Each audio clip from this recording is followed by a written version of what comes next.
Hello మామ, ఈరోజు Lucky's biryani taste చేద్దాం.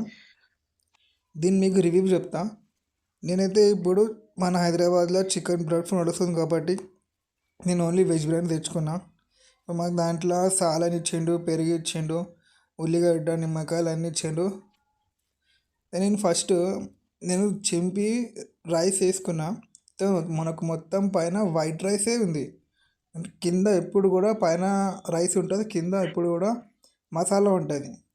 నాకు దాని తర్వాత తింటుందో ఒక డౌట్ వచ్చింది, ఈ సాలన్ ఎందుకు ఇస్తారు అబ్బా అంటే, పైన వైట్ రైస్ ఉంటుంది కాబట్టి వైట్ రైస్ సాలన్ వేసుకొని తినాలి, కింద మసాలా ఉంటుంది కాబట్టి దాంట్లో మనం డైరెక్ట్ తింటే మనకు నోరు మండుతుంది కదా, సో దీనిలో పెరుగు వేసుకొని తినాలి. అట్లా తింటే ఆ కాంబినేషన్కి ఇచ్చారు. ఎప్పుడు మన చెత్త చెత్త డబ్బులు పడేసి క్లీన్ పెట్టాలి. దీనికి ప్రైస్ వచ్చి 120 రూపీస్ ప్రజెంట్ హైదరాబాద్లో. Thank you.